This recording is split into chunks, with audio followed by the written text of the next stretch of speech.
Hi, we're back with another exclusive Success Strategies video within the Rideshare Drivers Club. And the topic for this video is the car you're going to drive. Are you going to buy a new car? You're going to use an older car? You're going to lease a car, rent a car? Those kind of issues. So Tony, again, you're the expert. Let's talk about that. I know you bought a new car when you started. I'll tell you all about it too. Okay. Yeah. You now think that's a mistake, right? Let's start here. Okay. Should never, ever buy a new car, especially to use for Lyft or Uber, because there's too much front end depreciation that comes off the car the minute you drive it off the lot. Right. Most people are going to start out with the car they already have. If the car fits into the criteria of both Uber and Lyft, which is I think it's now 12 years or newer, fine, use that car starting out.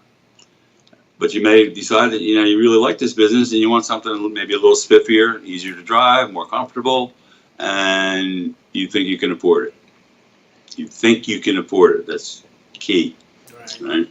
I thought I could afford it too, and I could have, but I could have never afforded a new car. Forget that. That's out of the question. But I did go to Enterprise Rent-A-Car, and I got a great car. And you bought it. This wasn't a rental. Yeah. No, it wasn't a rental. Enterprise sells their cars, and they sell them at deep discounts, and they're well taken care of. Yes. I mean, I bought this car. It was a $39,000 listen to me, 2014 Town and Country. Right.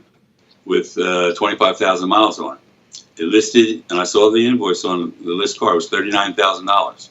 I was out the door for $20,000 flat. Wow. That's almost 50%. And this car, I swear you couldn't tell it wasn't brand new. They take care of their stuff. They give you 100 points. The car was like immaculate. I mean, the rugs were even in perfect condition. I mean, you couldn't tell that there was 30,000. So, but even at that, I didn't put any money down. My credit was okay enough that I didn't have to put any money down except for the $1,000 for the tax tags and whatever it was, some other thing they sell you. But it was $1,000. You still wind up with a payment, right, over 5 years of somewhere. You don't need to know what my payment is, but between $300 and $500, you're going to have a payment. Right. Okay. That's a payment you didn't necessarily need, but if you're going to upgrade, that's the only way to go. A good used vehicle. Now, can you afford it? Did you do your numbers first? That's the thing, because it's not just the car payment. It's the insurance, which you're going to have to pay anyway with any other car, but your insurance is going to go up with a newer car. Your gas, cost of gas, the wear and tear.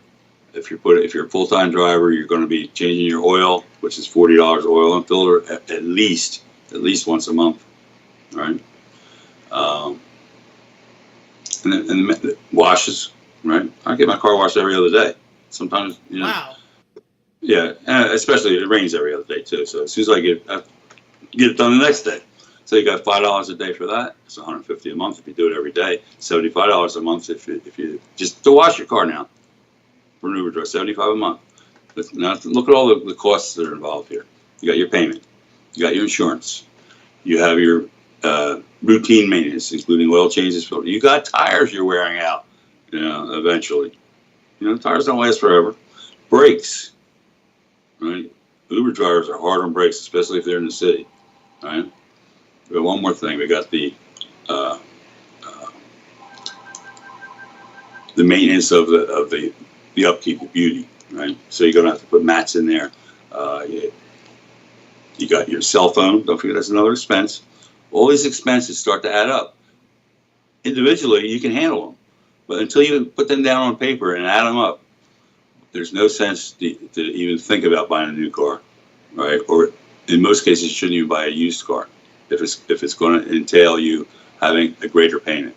You want to keep the numbers for your cost down because it affects your cash flow. Right? Cash flow is very important in this business. That's the reason we developed Rideshare Drivers Club. We're trying to increase the weekly, daily, monthly cash flow into your account. With all those expenses for a new car, you're just about breaking even driving for Uber, even full time. even full time, even with the incentives, even with everything. You should have got a job flipping hamburgers at McDonald's, right? Unless That's sad. people don't think this through, and I'm guilty of it. I did the same thing, but I did it back when we were making $1,000 to $1,400 every week. So I really thought we could afford it. Right? Yeah, I can understand that. Absolutely. But as the fare cuts came into play, the car payment doesn't go away, the maintenance doesn't go away, the washes don't go away, nothing goes away, except your mind. You say, "What did I do?" Right. So I would advise everyone to think twice before they, never buy a new car, and even upgrading to a newer car. Do your numbers first.